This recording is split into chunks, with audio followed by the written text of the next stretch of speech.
안녕하세요. 2024년 동계 표현학습 세미나 SPS 연구실 유건혁 하윤지 석사과정 발표 시작하겠습니다. 이번에 준비한 주제는 Continual Unsupervised Representation Learning에 관해서 발표를 하겠습니다. 우선 인덱스는 다음과 같이 구성을 했습니다. 첫 번째로 백그라운드에서 Continual Learning이 왜 필요하며 무엇인지에 대해서 말씀을 드릴 거고요. 그리고 페이퍼 리뷰 첫 번째는 Continual Unsupervised Representation Learning이 무엇인가, 여기에 관한 연구를 처음 소개해드리고, 두 번째는 이 연구에서 더 발전된 연구에 대한 논문을 가져왔습니다. 우선 백그라운드에서 Continual Learning이 왜 필요한지에 대해서 말씀드리겠습니다. 왼쪽 그림과 같이 기존 분류 데이터 같은 경우에는 시간이 지날수록 오른쪽 그림과 같이 확장되고 세분화됩니다. 이게 인공지능과 인간의 가장 큰 차이점 중 하나가 지속적으로 변하고 추가되는 데이터셋에 대해서 인퍼런스를 할 수 있는가 없는가에 관한 내용입니다. 휴먼 널리지 같은 경우에는 오른쪽 그림처럼 새로운 클래스가 도입이 되었을 때 기존에 알고 있던 지식을 통해서 새로운 클래스를 인퍼런스 할 수 있는 능력이 있지만, AI 같은 경우에는 그러한 능력이 굉장히 부족합니다. 이러한 한계점을 세 가지로 설명을 할 수 있는데, 일반적으로 한번 학습된 모델이 배포된 후 해당 모델은 지속적으로 학습을 하지 않는다는 문제가 있습니다. 그리고 인공지능 같은 경우에는 앞서 말씀드린 것처럼 학습하지 않은 데이터에 대한 인퍼런스 성능이 매우 저하가 됩니다. 하지만 실제 현실 같은 경우에는 데이터가 끊임없이 새롭게 추가되기 때문에 AI 같은 경우에는 이에 대응하기 굉장히 어렵습니다.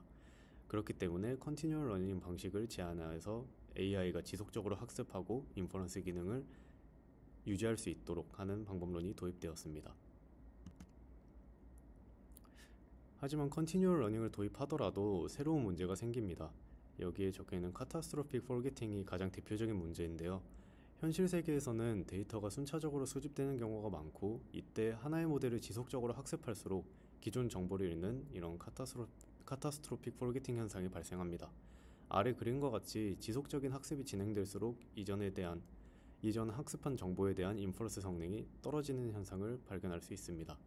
즉, 널리지가 축적되지 않고 지속적으로 학습을 할수록 기존에 학습했던 그 정보를 잃어버리는 이러한 문제가 굉장히 치명적입니다.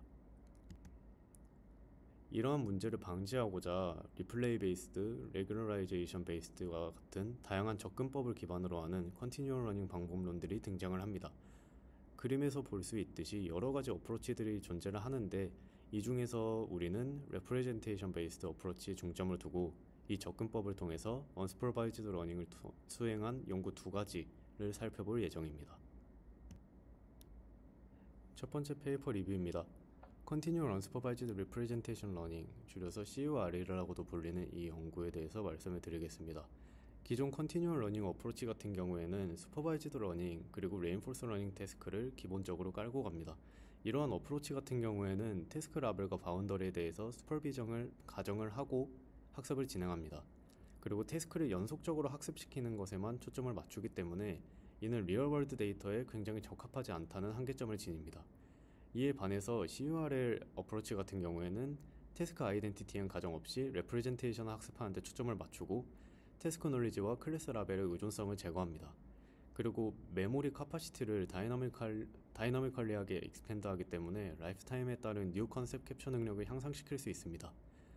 또한 리허설 베이스드 컨티뉴얼 러닝을 통해서 카타스트로픽 포게팅을 해소할 수 있고, 이 네 가지 컨트리뷰션에 대해서 여러 가지 시나리오를 가정해서 이 방법론을 일반화시켰습니다. 앞서 보이는 거는 이제 CURL의 전체적인 아키텍처이고요.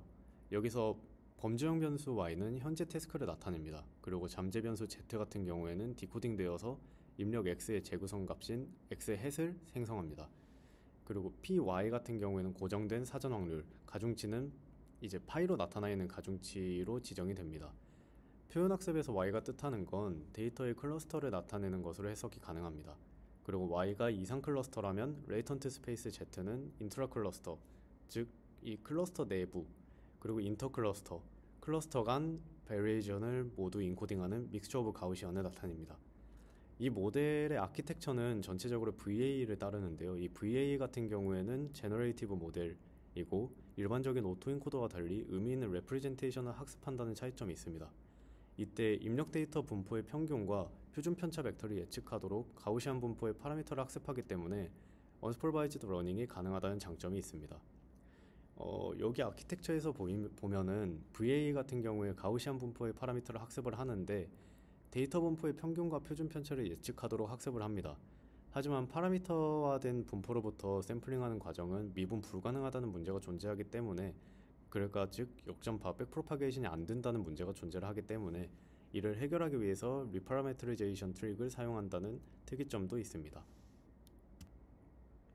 이 논문에서는 리플레이 베이스드 어프로치를 사용해서 카타스트로픽 포게팅을 해소를 합니다. 여기서 위에 보이는 그림은 딥 제너레이티브 리플레이라는 방법론의 전체적인 아키텍처인데요.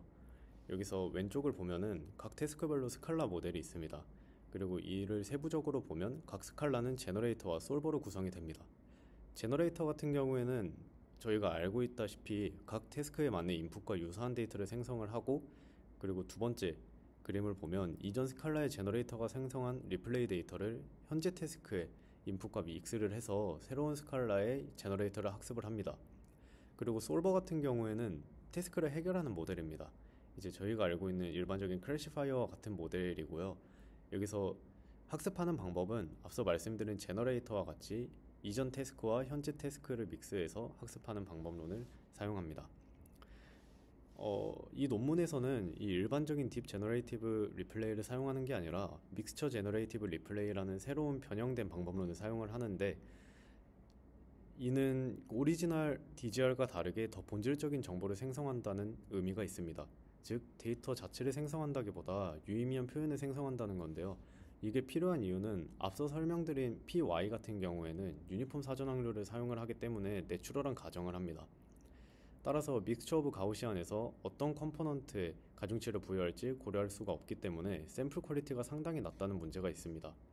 따라서 가장 많이 사용된 컴포넌트에 어드밴티지를 부여하게 되는데 DGR 같은 경우에는 이전 학습된 태스크의 컨셉만 다시 활용하기 때문에 어떤 컴포넌트를 활용하는지 학습하기가 어렵습니다. 따라서 이제 컴포넌트에다가 제약 조건을 걸어주기 위해서 Y 제너레이터를 셀프 슈퍼바이즈드 러닝 시그널로 활용을 한다고 합니다. 그리고 믹스처 컴포넌트 같은 경우에는 모델 스냅샷에 따라서 일정하게 유지되도록 유도하는 믹스처 제너레이티브 리플레이 방법론을 사용을 합니다.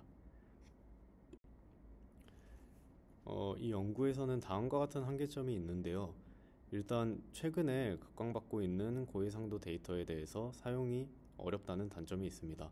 모델 구조상 단순 MLP를 사용한 인코더 디코더와 단순 믹스처 오브 가우시안 제너레이티브 리플레이만을 적용한 방법론이기 때문에 최근 연구되고 있는 딥러닝 구조와도 잘 맞지 않습니다. 여기서 디지 베이스드 그리고 그레이스케일 데이터셋에서만 잘 작동한다는 한계가 있고 이제 확장성이 낮다는 한계점이 분명히 있습니다. 두 번째 논문입니다. 컨티뉴얼 러닝에서 학습자가 이전 작업에서 얻은 지식을 잊어버리는 캐타스트로픽 포게팅을 방지하는 문제는 여전히 해결되지 않은 문제입니다. 기존 컨티뉴얼 러닝 방법은 주로 지도 학습에 맞춰져 있으며 이는 실제 시나리오에서 비용이 많이 들고 비현실적인 라벨링을 필요로 합니다.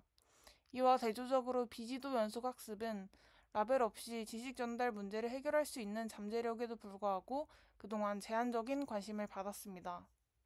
이 논문에서는 UCL을 기반으로 한 심시암 또는 발로트윈스와 같은 최첨단 기술을 소개하여 비지도 표현이 치명적인 망각에 더 강력하다는 것을 보여줍니다. 또한 더 나은 정성적인 해석을 제공하면서 망각을 완화하는 효과적인 솔루션으로 평생 비지도 혼합 럼프라는 이 새로운 방법론을 제안합니다. 앞서 설명했던 바와 같이 컨티뉴얼 러닝의 캐타스트로픽 포게팅 문제를 완화하기 위해서 이 논문에서는 세 가지 접근 방법을 소개합니다. 레귤러라이제이션, 아키텍처, 그리고 리허설 접근 방법인데 각각은 정교화 제약 조건을 부과하고 연속학습 중에 네트워크 확장을 허용하며 이전 작업에서의 예제를 저장하고 재생하는 작은 메모리 버퍼를 할당하여 포게팅 문제를 완화합니다. 그리고 레프레젠테이션 러닝에 대해서 간략하게 소개를 하자면 컨트러스티브 러닝과 큰 배치 사이즈와 네거티브 샘플 페어가 필요하지 않은 심시함과 그리고 크로스 코릴레이션을 사용한 발로트윈스가 있습니다. 그런데 지금 소개한 이 방법들은 대규모 프리트레인 데이터셋이 필요하기 때문에 이 논문에서는 대규모 프리트레인 데이터셋 없이 컨티뉴얼 레프렌테이션 러닝을 해결하는 방법을 제시합니다. 본격적인 방법론 소개하기 전에 unsupervised continual learning이 기존 SCL 방법론들에서 어떻게 변형되었는지 간략하게 살펴보겠습니다. 우선 DER은 시퀀스 태스크에서 포르게팅을 완화하기 위한 방법론인데 기존에는 SCL로 구현이 되었습니다. 이 논문에서는 UCL로도 구현을 하여 뒤에 실험에서 이 성능을 확인을 해보았습니다. 이때 UCL에서는 소프트맥스를 구할 수 없기에 피처 간의 거리를 구하는 공식으로 변형을 했습니다. 그리고 또 리플레이 버퍼가 비어있으면 해당 태스크에서는 배치 러닝을 진행을 합니다. 그리고 다음 태스크부터 리플레이 버퍼의 패스트 데이터와 커런트 데이터를 같이 학습하는 방식으로 캐타스트로픽 포르게팅을 방지를 합니다. 이 논문에서 제안하는 방법론은 럼프입니다. 럼프는 믹스업을 통해서 만들어진 데이터로 모델을 학습시키는 방법입니다. 논문의 저자들은 패스트 데이터와 커런트 데이터의 믹스업을 통해서 만들었기 때문에 유용한 특징들을 리비짓해서 로버스트한 레프렌테이션을 얻었다고 주장합니다. 럼프는 태스크마다 배치 러닝을 하는 이 비효율적인 방식과는 다른 방법론인데요. 그러나 커런트 데이터를 리플레이 버퍼로 계속 추가를 하게 되면 버퍼 사이즈가 지속적으로 증가하는 문제는 발생할 수 있다고 생각이 됩니다. 그리고 유니폼 샘플링 특성상 커런트 태스크에 정말로 유용한 패스트 태스크를 믹스업에 사용하지 못하는 문제가 발생할 수 있다고도 생각이 듭니다.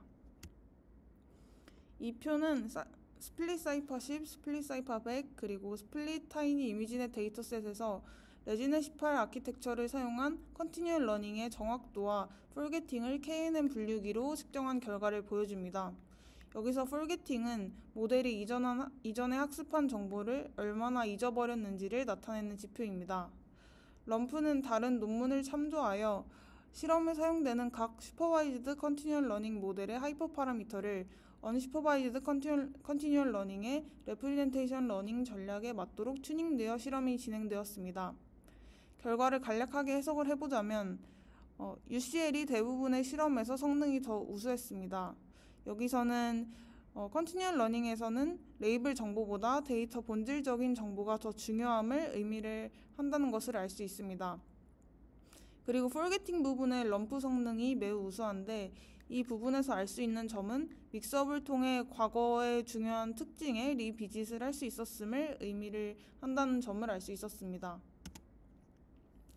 다음에 나오는 이 그림은 스플릿 사이퍼 100 데이터셋을 위한 컨티뉴얼 러닝 완료 후 레지넷 18 아키텍처를 사용하여 얻은 두 번째 블록의 특징 맵 시각화를 보여줍니다.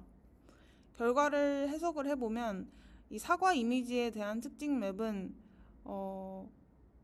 SCL GSS 방법이 78.4%의 정확도로 가장 높은 성능을 보여주었으며 SCL 파인튠 방법은 54.7%로 가장 낮은 정확도를 보여주었습니다. 너구리 이미지에 대한 특징 맵을 보면 이 논문에서 제안하는 럼프 방법이 80.8%의 정확도로 가장 높은 성능을 보여주며 SCL SI 방법은 48.4%로 가장 낮은 정확도를 보여주었습니다. 즉 전반적으로 SCL보다 UCL을 적용을 했을 때 더 높은 정확도를 보입니다. 간단하게 육안으로 확인을 해보았을 때도 SCL보다 UCL이 전체적으로 패턴을 더 잘 포착하는 것을 확인을 할 수 있습니다. 그리고 그 중에서 럼프는 UCL에서 사과와 너구리에 대해서 모두 가장 높은 정확도를 보였습니다. 따라서 결론적으로 UCL이 SCL보다 더 좋은 성능을 가질 수 있다라는 결론을 도출할 수 있습니다. 이상으로 Continual Unsupervised Representation Learning에 관한 발표를 마치겠습니다. 감사합니다.